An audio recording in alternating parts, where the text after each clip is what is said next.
the cognitive emotional crossover, right? That part of your brain where, your midbrain and your cortex are talking to each other, and you've got to decide, is my thinking and this emotion, how can I get them to be good with each other? Um, give yourself permission to be imperfect, right? And the word should pops up. I should be able to do all of this. Really? Right. What kind of superhuman productive achiever who never makes mistakes and doesn't waste a minute and has total control over their external circumstances so that nothing unexpected comes up? Yeah. Are you going to be the one human being where time and space does not, impose its constraints on you? Right. I threw out a Harry Potter reference and my client hadn't read Harry Potter. I was stunned. I'm like, oh my goodness. Because I said, unless you're Hermione with the time turner, you're going to have to make a prioritization decision. She's like, I haven't read Harry Potter, but I think I get what you mean just by context. Yeah. Yeah. So, are you perfect? No. Okay, good. Give yourself permission to be human, and don't worry about should. Should is a red flag. I'm actually just I think tomorrow's my like I guess Friday the 19th. I shouldn't say tomorrow because I don't know when I'm publishing this video, but um, a post is going out on the functional mentoring blog about the 7 dirty words, the intro to the series I'll be writing next year, right? And you and I had talked about this months ago, but Hmm. should, right, is your red flag that means I am expressing a gap in expectations and reality. And when said like that, it becomes painfully obvious that you have no control over reality.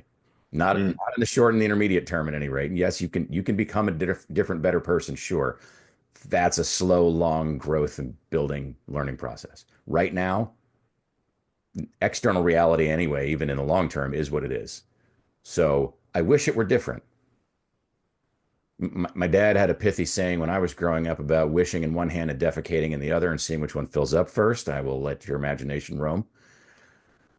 But I said should. Good. That's a sign that you need to figure out your expectations. Yeah. My I've also heard expectations like, are when are perfect. you going to quit shitting all over yourself? Yes. Yeah. And coach training was great. It's like, oh, that's a bunch of shitty thinking you got there, Yeah. right? Stop shitting all over your side. There were so many of these great Yeah. things. Yeah. Yeah. And I'm like, love it. Right. And there's so many of these little words that pop up: should, always, accept, just, only.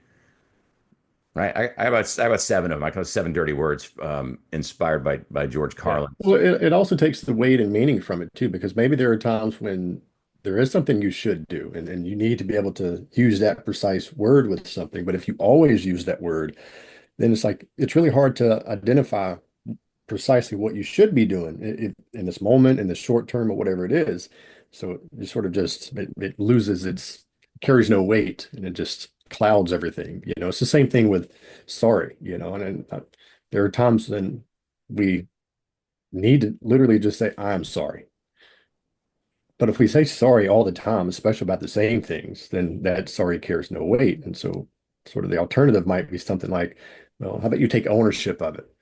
And, okay, I should not have done that. And that's not who I want to be. And here's what I'm going to do about it.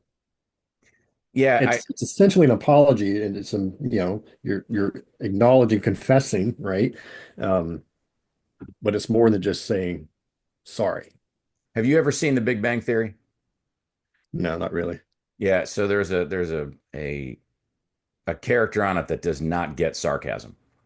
So one of his friends, they work out a deal where he said somebody should hold up a sarcasm sign. So he actually does hold up a sarcasm sign in one of the scenes to help him out. Yeah. We should you me and Paul should adopt a nuance, like the Wile E. Coyote, would hold up or Roadrunner would hold up the sign. So you just nuanced my should, right? Which is great. It reminds me of a